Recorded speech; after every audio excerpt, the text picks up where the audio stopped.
My name is Elmer Fisher. I am the owner at Potted Luck and also National Planter Supply. Our purpose, why we exist, is to bring families together outside. I am a hardscaper. What's happening, Hardscapers? This is episode 305 of the How to Hardscape podcast, where we talk about how you can start and grow your hardscaping business. And on today's episode, we have Elmer from Potted Luck for a I Am a Hardscaper episode, where we sit down with a hardscape business owner and do a deep dive into their business. You can find him at Potted Luck PA on Instagram. He also has National Planter Supply and the BarBoxx. So a couple of things that he's got going on besides just his landscaping business. And we get into all of those, including extreme hospitality, which he talks about in depth here, through his sales process and dealing with clients. And before we get into today's episode, we want to thank our sponsors. Cycle CPA. If you're looking for bookkeeping, accounting, CFO services, reach out to Cycle CPA at cyclecpa.com. Let them know How to Hardscape sent you for money off their services there. Patio SEO has hopped on board as a sponsor, and they are a leading marketing and brand building company in the hardscape industry. And if you don't know, this company is run by James Reed. We've had him on the podcast a couple of times, some of our more popular episodes, and he owns hardscape businesses across the country. And now you can have access to the same in-house marketing team that he has access to at patioseo.com. So if you're looking for a killer website, targeted ads, or data-driven strategies to grow, check them out at patioseo.com. And Knowledge Tree Consulting. George and Peter there are efficiency consultants in our industry, and I've had the privilege of having them both on one episode of the How to Hardscape podcast, and George multiple other times. Always great episodes, and I also got to sit down on a one-on-one with George and went through what they do for businesses, and I left that meeting with a lot of value, so I can't recommend them enough. If you want to learn more about what they do, go to knowledgetreeconsulting.com and get that conversation started with them today. And if you're looking for a software to dive into, check out the How to Hardscape headquarters software, which will help you budget, estimate job costs, time track, schedule, manage employees, use our courses, our installation courses to assign to your employees, train, onboard them, create your own courses, think safety training courses for documentation that you have your employees complete those, or however you would want to use that.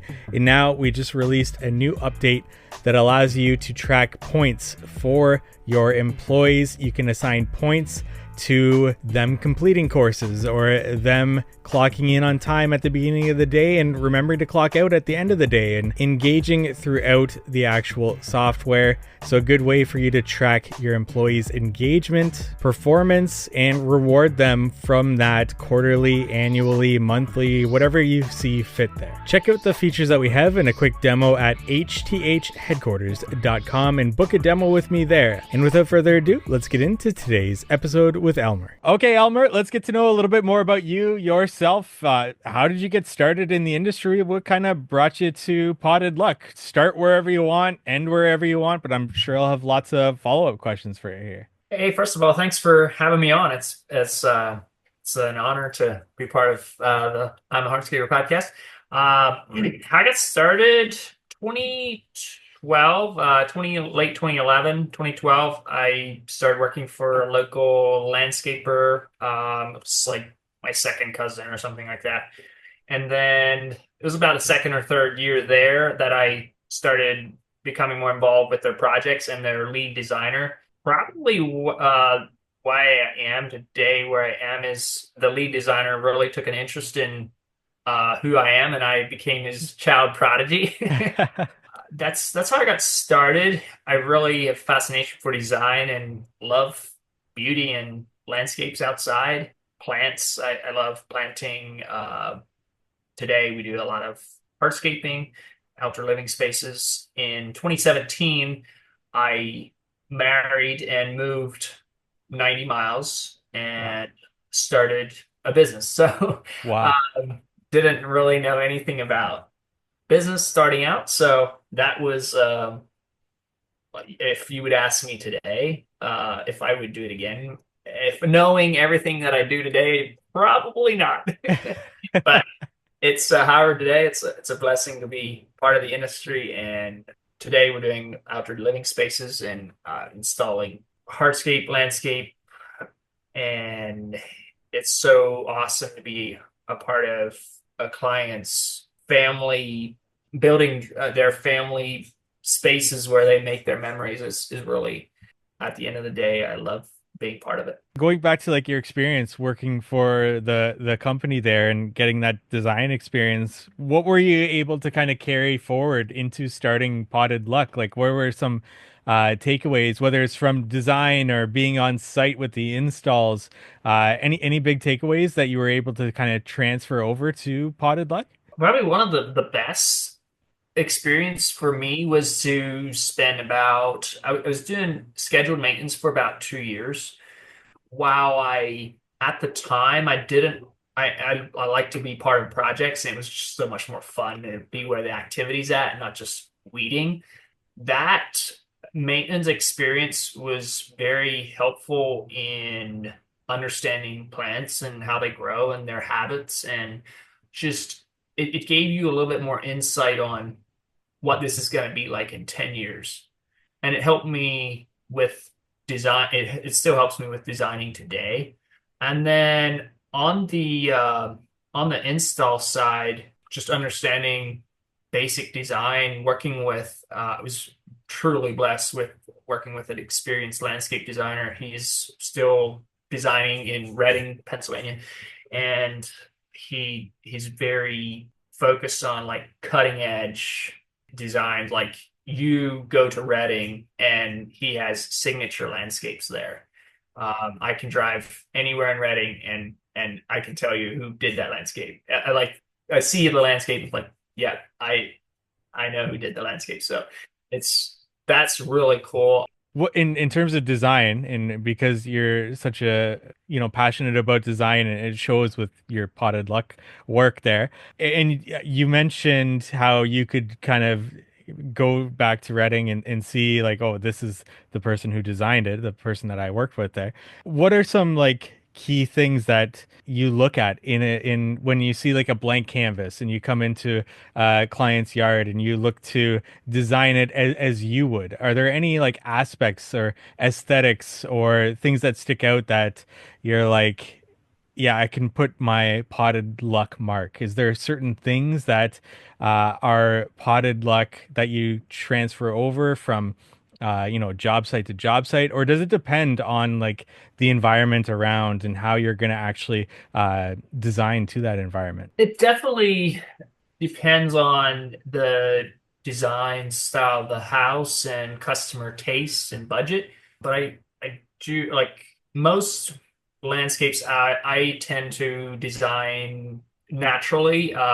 One key that I learned from the designer that I work with is just making it look like it grew there, making everything, every rock, like just making it look like it grew there. Although, it was placed there. It's just the landscape was there before the house kind of thing. And then I do like I love a blend of contemporary and natural, like doing mixing modern and natural. And I think that that is the future of design in our areas and just bringing more of that modern in. And then boulders is one of like definitely our signature. Any job, I'll start with the things that don't die, and that's boulders and cord and steel planters.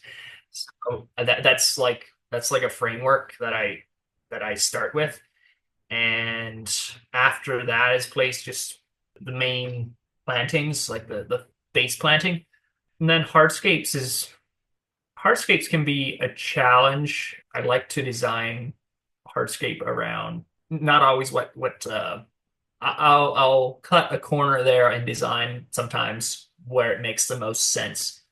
It's like utilizing pavers, not doing as many cuts, doing a square patio.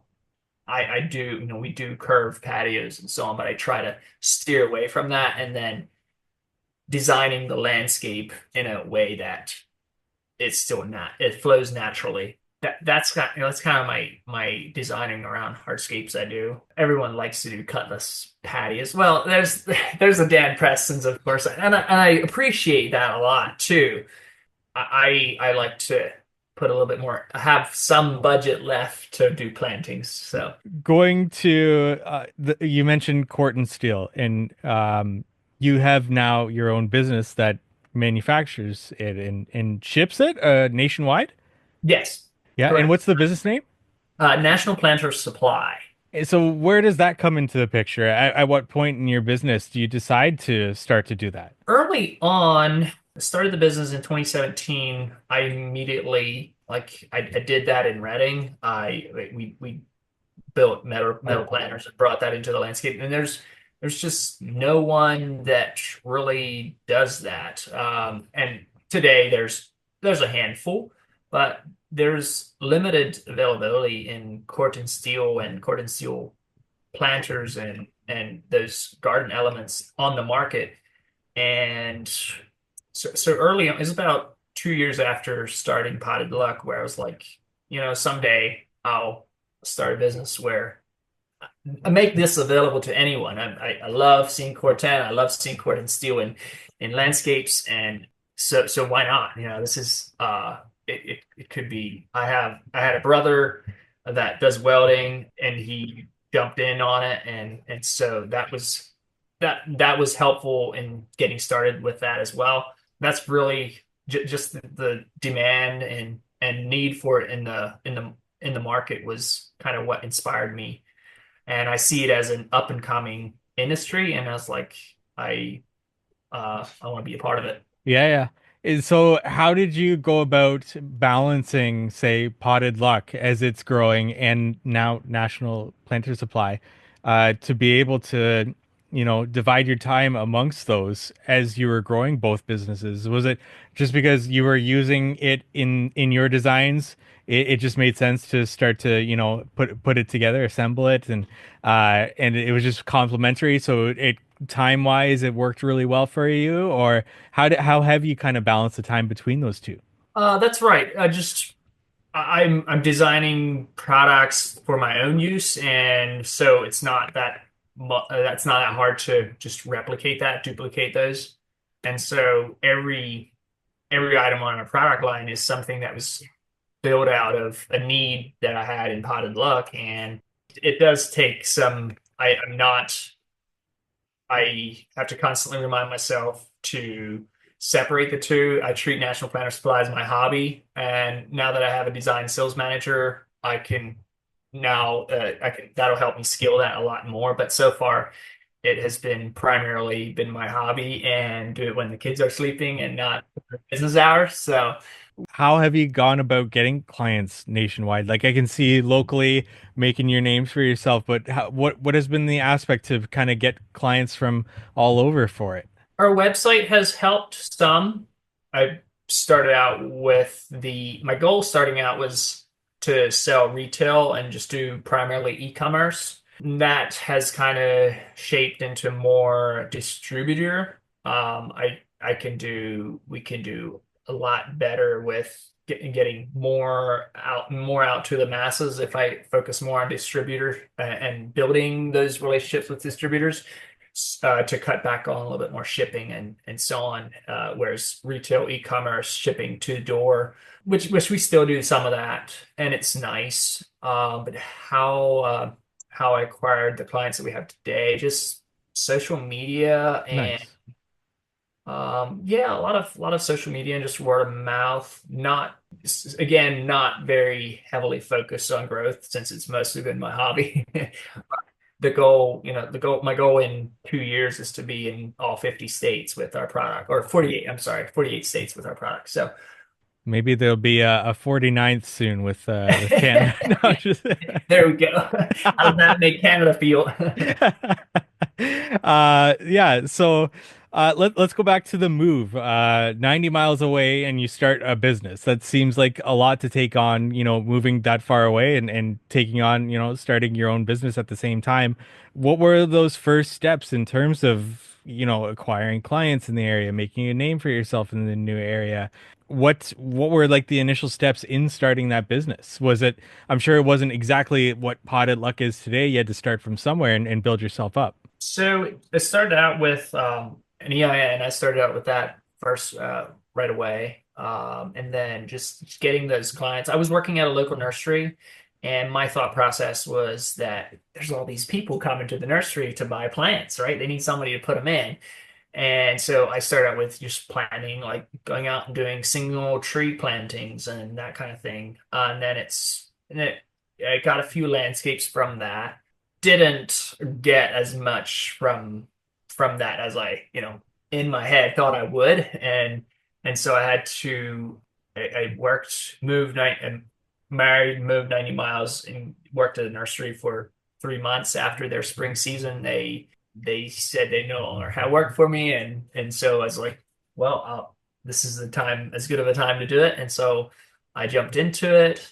And then it was probably about 2 months in the business that I got a call from Home Advisor, and it's like embarrassingly, that's how I built the business in the first 2 years. But I couldn't like I wouldn't recommend that to anyone, but it worked to get started, Yeah. and sometimes you need to do that, and we used Home Advisor for probably 3, 4 years after that, and word of mouth, getting into the right neighborhoods, and just been blessed and been blessed in that way, just doing good work, and then setting yourself apart by doing unique landscapes, and that was kind of going into it. That was kind of my goal, my founding vision with Potted Luck. And I get asked this a lot of like, why Potted Luck? Like it doesn't, stray quite a ways from my founding vision. My What I wanted to do starting out was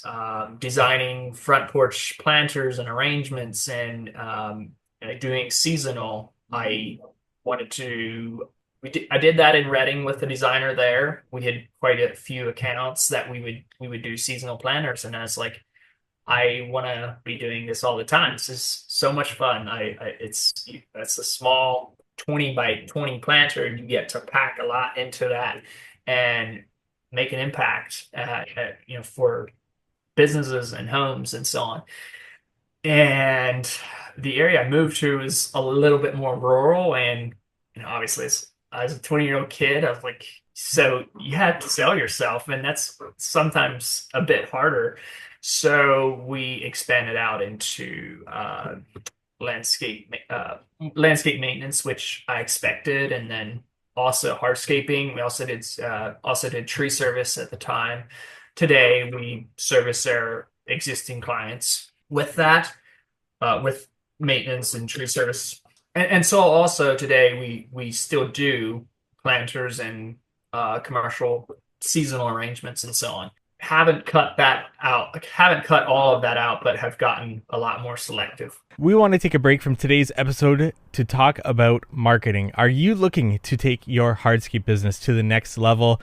Well, this is brought to you by Patio SEO, the leading marketing and brand building company in the hardscape industry. And if you don't know, this company is run by James Reed, who owns multiple hardscape businesses across the country. And here's the kicker. You're not just getting access to any team. You're getting access to the very team that helped grow James's own companies, plus hundreds of others in the industry. Whether you need a killer website, targeted ads, or data-driven strategies to grow, Patio SEO has got you covered. They've been in your shoes and know exactly what works. We've had James Reed on the podcast a couple of times, and they're some of our more popular episodes, talking about branding, talking about how he's built companies across the country. And with that, he needs lots of leads, which means he's had to perfect his branding and marketing. And now you can have access to that same in-house team that he has access to for his own hardscape company. So if you're ready to build your brand and see some serious growth, check them out at patioseo.com. That's patioseo.com,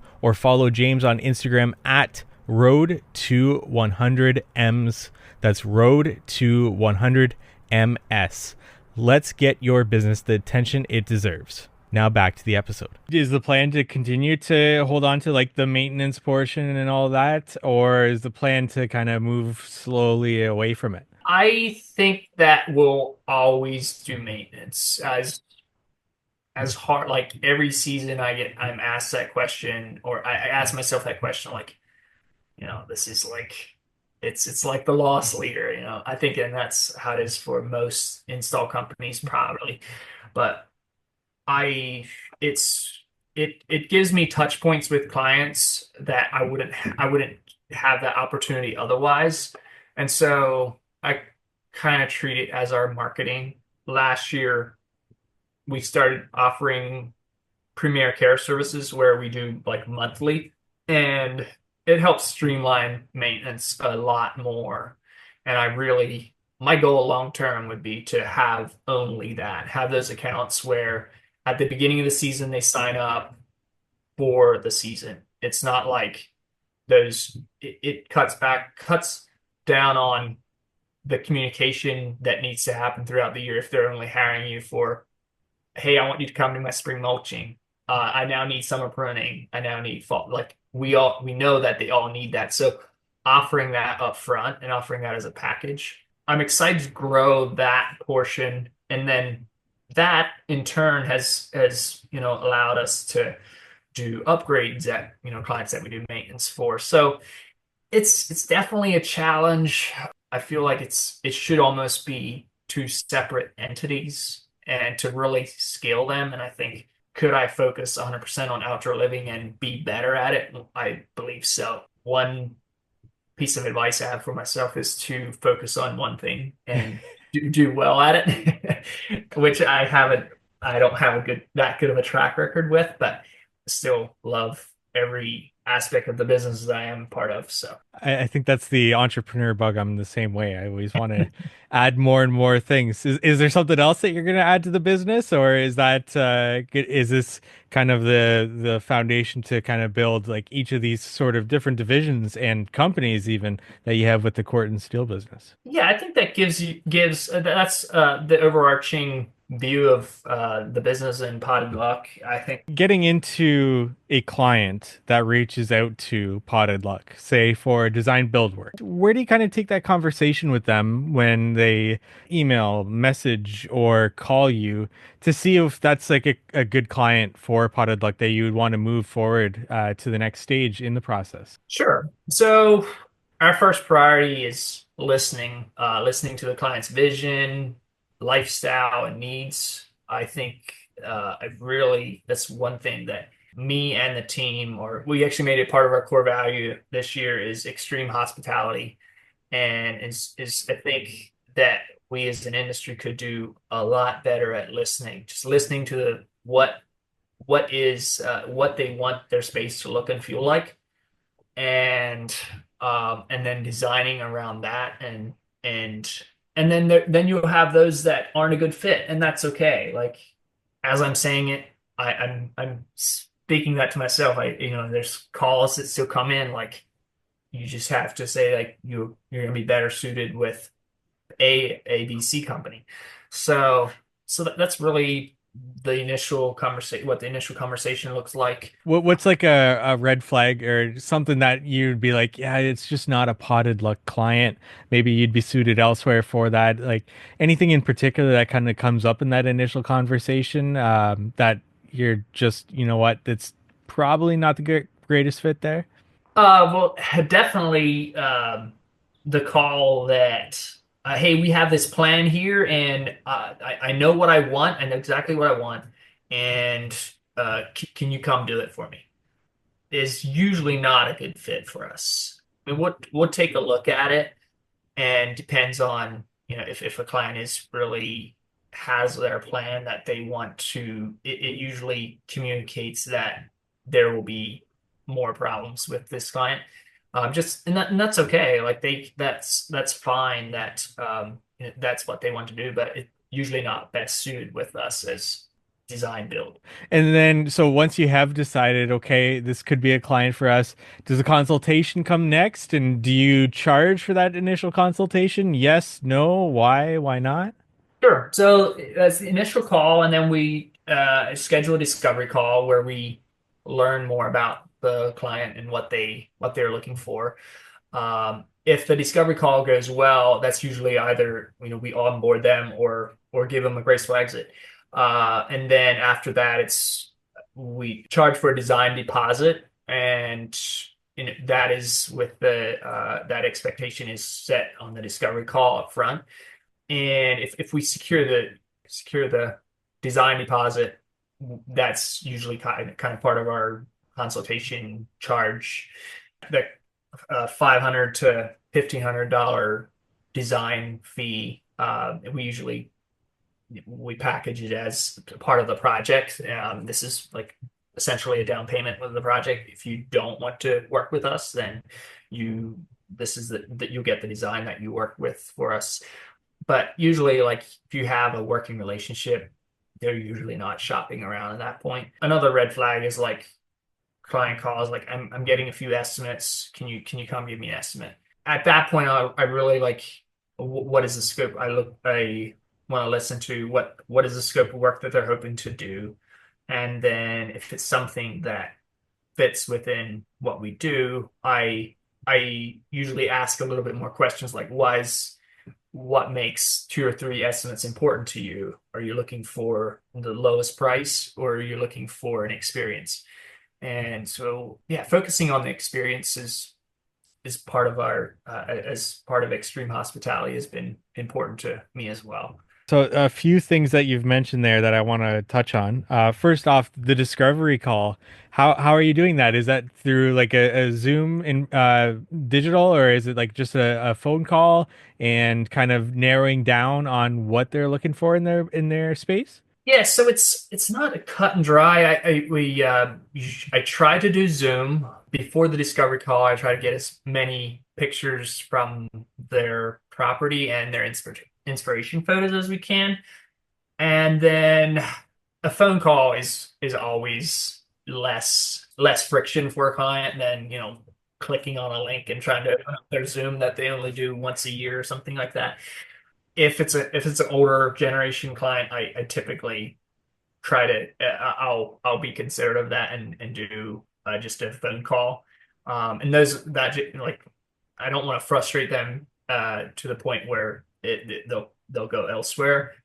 We've had quite a few older clients that have been that have been important to us, and so I don't want to just like demand Zoom calls for a discovery call, but in general, we like to do discovery calls on Zoom. And so you've mentioned a couple of times extreme hospitality and the potted luck experience. Can you go a bit deeper into that? Like, what is extreme hospitality for potted luck? What does that look like for a client in the client experience?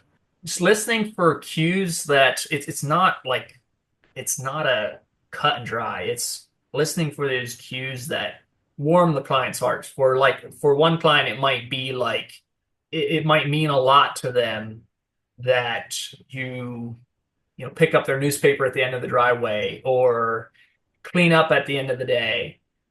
It might mean a lot to them that their lawn stays nice, that we don't ruin the lawn. So just listening for the subtle hints. There's usually a lot more said than we actually hear. So, and then expanding more on extreme hospitality, there's been Josh Gillow has been very has been influential to me on that, and then the book by Will Guidara, Unreasonable Hospitality, is the name of the book. He has Michelin star restaurant in New York City, and just like the things that he does in his restaurant, you can carry it over to any service business. And I think that that's one way to that sets you apart. Extreme hospitality, the client experience. They've booked a design, and that then consultation that you actually do go out in person, you've already got some sort of, payment in terms of that design. At that point, are you just trying to build a little bit more of a relationship with that client in that in-person consultation and see the space, take your measurements, elevations, but what are you trying to accomplish on that initial in-person consultation then? The initial in-person consultation, depending on the scope of work, is usually like I'll arrive with a Tekla or Unilock catalog, spray paint in hand, and by that point, I know I already have visualized design. I know what their tastes are, and already have a vision for their backyard. So it's like, here's kind of what we talked about in the discovery call. And what do you think of this? Are you okay if I paint this out on the ground for you? And usually, like that $7 can of spray paint. I mean, it is. I'm not. There's people that I've heard say this a lot of times, and I'm just using their expanding on their knowledge that they passed on is that $7 can of spray paint it can you can sell $1 million landscapes with, and it truly is a sales tool that is super important. Like that is before we go to a 3D concepts, and can save it communicates so much very quickly. We want to take a break from today's episode to thank our sponsor, Cycle CPA. It's crucial to review your financial statements on a monthly basis so you can diagnose areas for improving your business's financial health early before they become significant issues. Too many contractors wait until the end of the year to review their financials as they file taxes, when it's often too late to take action to change the outcome. Cycle CPA not only handles bookkeeping and taxes, but they also ensure that you're armed with financial data on a monthly basis to make key business decisions. They offer benchmarking, cash flow forecasting, and assistance in developing targets for financial metrics. With their team of accountants specialized in the hardscape and landscape industry, they currently work with hundreds of companies in this field. Visit cyclecpa.com, and for $200 off, mention the How to Hardscape podcast. Now back to our episode. How do you do the design, showing them the design? Is that in person that you try to do that, or do you email them that design?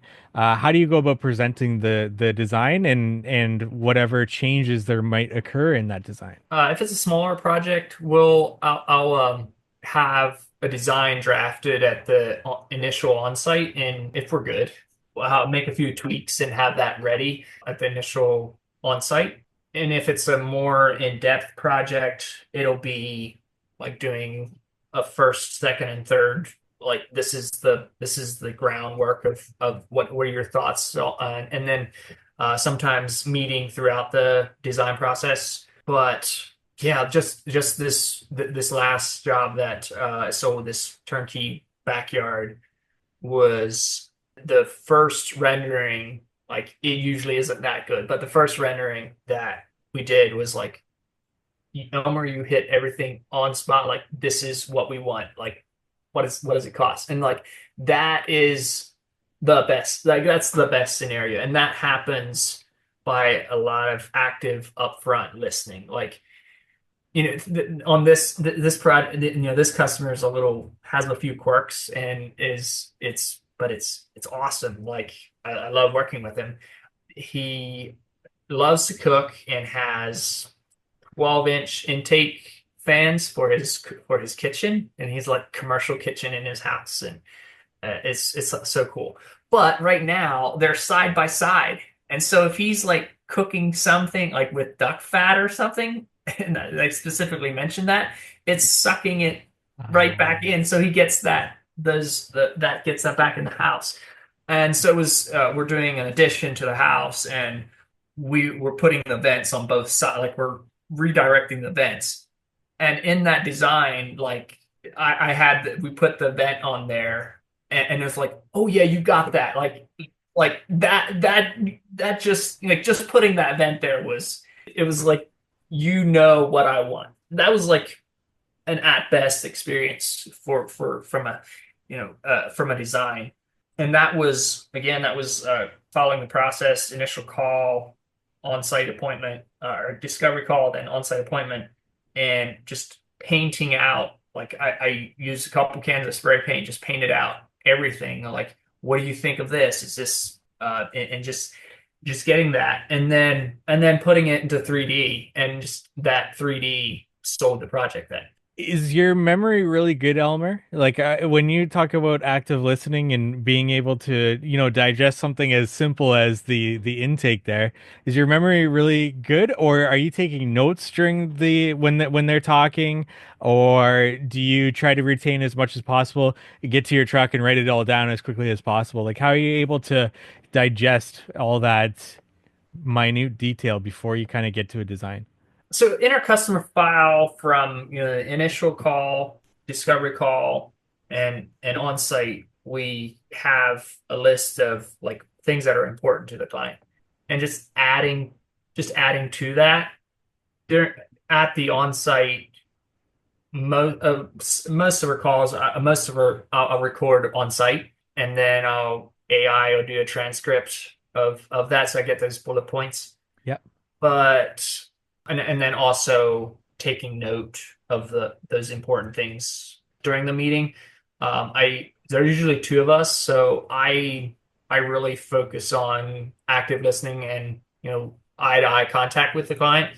So the second person will focus on writing down those notes. So then a client signs up. In terms of payment plans, do you have specific, deposit, so much that you would leave to the end of the project, or does it just depend on a project and how you establish that? It depends on the project. 75% of our projects will be 25% deposit, and then depending on the scope of work, but usually another 25% at end of week one, another 25% at end of week three, or I try not to do more than once a week draws.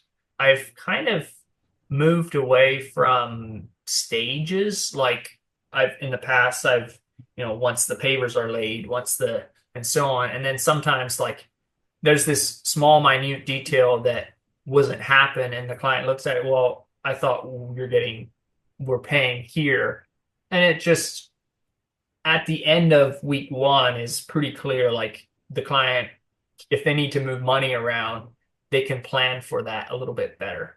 I haven't had too many hiccups with on steps, but just cutting out some of the things that aren't clear on when a payment will be due. So I asked this next question because sometimes the answer has to do with payments. Elmer, do you have a horror story in your time in business that you'd want to share with our audience? And we ask this just because a lot of our audience maybe just starting out or maybe, smaller in their startup of their business. So just to help them understand what can happen in the industry and maybe put some guardrails in place to prevent it from happening to them. But Elmer, do you have a horror story from your time in business that you'd want to share?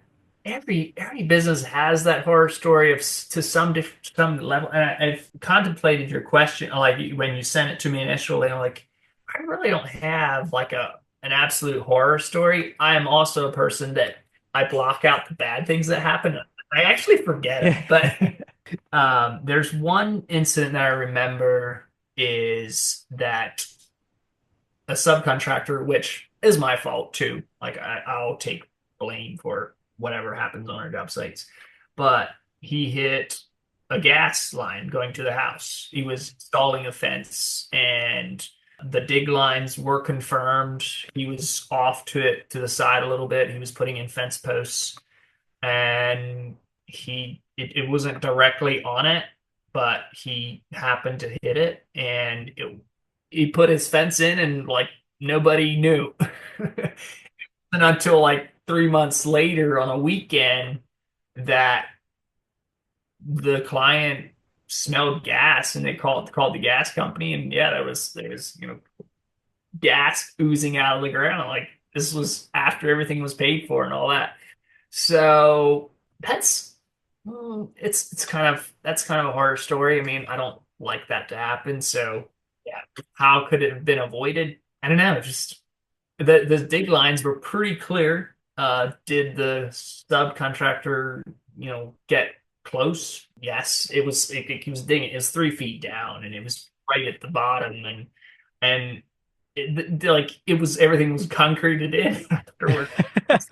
It's funny when I seen the pictures of it, but that's probably the best I can come up with, I think. That's a good story for sure. Especially since it wasn't caught in that initial hit that That it doesn't came afterwards. That's happen. interesting. That Yeah. doesn't happen a lot. No. Elmer, anything in terms of equipment that has helped you along the way or that you love in your business right now?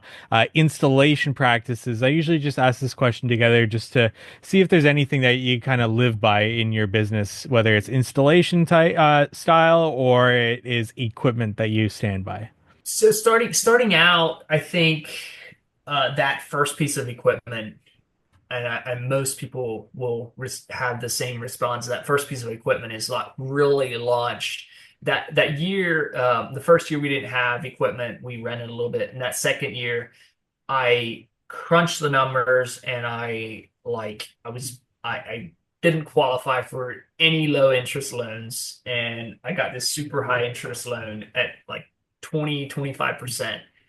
And I I crunched the numbers on that, and I was like, it was still better than renting like at the end of the year. And so I did that, and like that's what really launched our business in top line revenue and in profitability those first 4 or 5 years. And that was a an Avant 755 that we got. But again, like that was it can be it can be anything.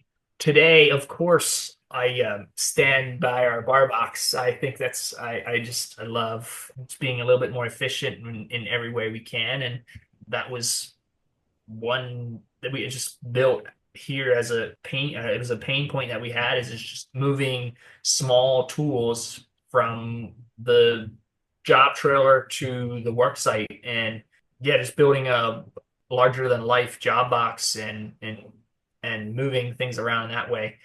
Those are kind of the two. How many bar boxes do you bring to each site? Is it just one, and what do you put inside of it? Just one. Yeah. Yeah. And Uh, what goes in it? How is it organized there? it's usually hand tools, DeWalt tools with a DeWalt charger and a cord that's right with that. All the small hand tools, rubber mallets, Weaver grade rod and laser in there, one shovel, grading rakes, all those small things that you need to make your job site successful. Marking paint, first aid kit, any kind of chargers, and the frequently used tool like we've like a garden hose, electrical cord. I think the list is over. I have a list. It's about 200 items probably. We want to take a break from today's episode to thank our sponsor, Knowledge Tree Consulting. They are efficiency consultants in the industry with 35 plus years of industry experience building Oriole landscaping in Toronto, which they are completely hands off at this point. George and Peter have been on the podcast before, and George, on multiple occasions now, I've personally leaned on him to help with the How to Hardscape headquarters software and how we can maximize the efficiency of user experience. And I know the guys at DTE Landscaping, Chuck and Jeffrey, who we've also had on the show multiple times, have hired them on in the past. Check out their consulting services, peer groups, and events that are coming up on their website, knowledgetreeconsulting.com, or check them out on Instagram at joinktc. Now back to our episode. And Elmer, anybody that you want to give a shout out on the podcast, whether they've helped you along the way. You did mention the designer at the very beginning of your career there.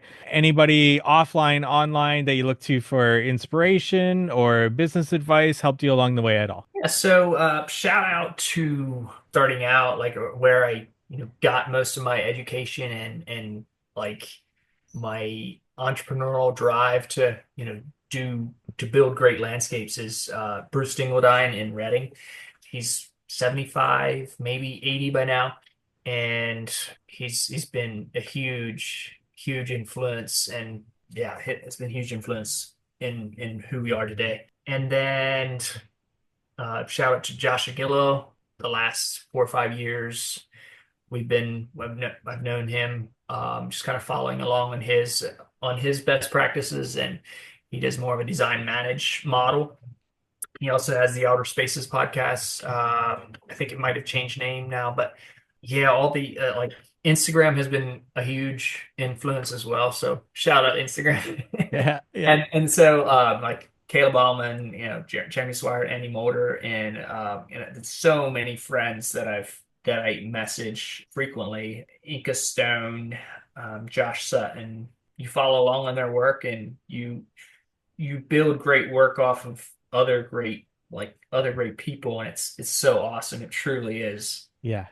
amazing. Elmer, two more questions for you as we come to a close here. One is, what's something that you're struggling with right now in your business or working on currently in your business? If you could choose one thing that you are working on or struggling with right now in your business. Sure. Current struggles, I think like scaling while keeping the culture intact and without losing the personal touch, building systems and processes. Like just today we've two crews and just it seems like building processes, you constantly hit ceilings and like yeah, just building out systems and processes that work for your company. And keeping that call, I like that you said that it's scaling while keeping the culture, and I'm sure quality too is another big thing there. Yeah. And as you grow, there's always so many great ideas to implement into a business and not doing it too fast or not causing whiplash with your team members Yeah. is important too. I could do that very quickly by just like, oh, there's this app that we could make us better, or there's this tool, or there's this. No, I think about it for a while and kind of get some initial feedback sometimes, and then 3 or 4 months later, it's like it's not that big a deal. So Elmer, what's one thing you know now that you wish you knew from the very beginning? Could be business related, personal related, anything that, any direction you want to take that. But what's one thing you know now you wish you knew from the very beginning? I think I may have touched on it briefly earlier, is that if I would have known in the beginning to what it takes to run the business that I envision and that where we are today, just all the ins and outs, business ins and outs, I probably would have freaked out and held a day job. So it's not very encouraging, but I think that's the truth. I mean, there's always there's so many variables your day to day with our industry. It's weather, and then like managing people, and managing people is like if I would have known that from starting out what I know today about managing people, it's awesome. It's a skill to like it's a skill to constantly grow on, but to yeah, just what it takes to be a leader is really hard. Yeah, just simply put, it's really hard. And back when I started the business, I it was just like I want to go out and do cool stuff. And yeah, so it definitely it's all by choice. I can choose my hard, but yeah. Elmer, thank you so much for your time today. Thank you for joining me here for the podcast. Where can our audience go find out more about you, Potted Luck, Planter Supply, everything that, or the BarBoxx? Where can they find all the different things that you're doing and learn more about it? Sure. Our website is Potted Luck PA, and Instagram at Potted Luck PA. I respond on Instagram, and then our National Planter Supply is NPS Core 10, National Planter Supply website. Our bar boxes are I partnered with Pave Tool, and we're currently selling them through Pave Tool. Just it's kind of a different it's a different market, and my goal with the bar boxes is just to I build it out of a pain point in our own business, and I was like I I built one and will like had other people ask about it, so I was like, why not sell them? So we're just to helping other contractors be more efficient is was my bottom motivator. And when Pave Tool asked me if about carrying the bar box, or like I the decision that went into it was like I'm selfish not to, because I'm withholding other contractors from having that blessing of being more efficient and in just a small way. It's not, I mean, it's not that, yeah, it's huge, but there's so many other things that can make you more efficient and so on. But this is just a tool.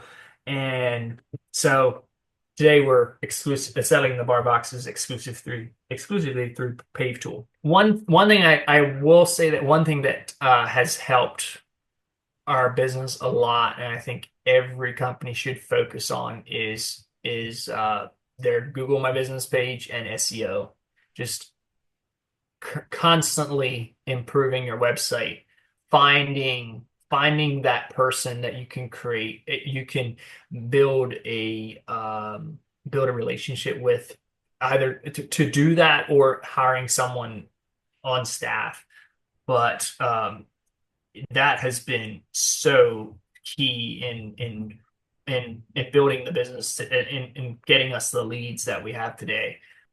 I do have an in-person someone on staff part-time, and she's very good at it. She's passionate about it and does a great job at keeping our Google My Business updated and keeping the website SEO and blogs. Doing that. Don't do it yourself.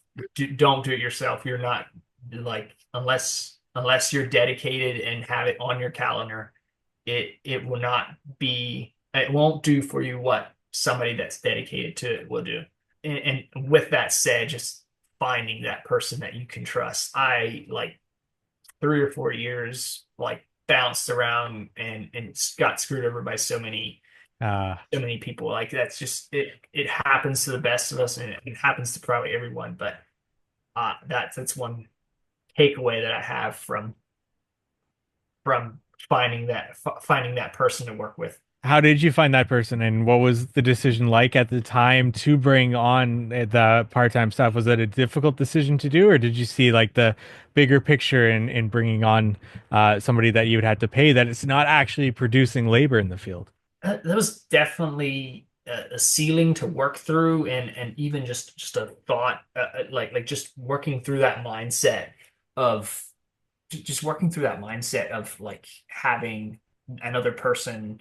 But it's been so it's been a blessing to have, like, to think of it as someone that you're buying back your time, has helped me shift my mindset around that. And so her role has evolved quite a lot from when she started. But today she's doing mostly the managing the marketing in that. Thank you for listening to today's podcast episode. Once again, check out Elmer at Potted Luck PA on Instagram. And we thank you for listening to our podcast episodes here. If you have any guest suggestions, topic suggestions, send me it at HowToHardscape on Instagram. Love to connect with you and see what you would want more from this podcast. Ratings and reviews always help. Spotify, Apple, written reviews, those always help and go a long way. So thank you for doing that. And before we leave you, we want to say thank you to our sponsors. Cycle CPA. If you're looking for bookkeeping, accounting, CFO services, reach out to Cycle CPA at cyclecpa.com. Let them know How to Hardscape sent you for money off their services there. PatioSEO.com. And now you know Patio SEO can take your hardscape business to the next level. James Reed and his expert team have built a reputation on success, not just for their own companies, but for hundreds of others just like yours. So don't wait.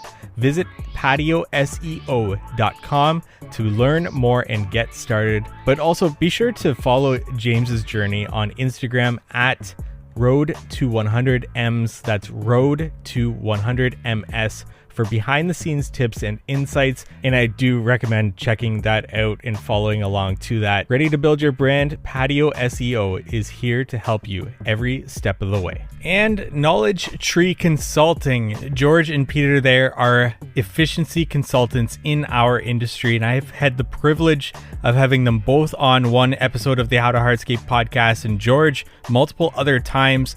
Always great episodes, and I also got to sit down on a one-on-one with George and went through what they do for businesses, and I left that meeting with a lot of value, so I can't recommend them enough. If you want to learn more about what they do, go to knowledgetreeconsulting.com and get that conversation started with them today. And we look forward to meeting with you next week on the How to Hardscape podcast.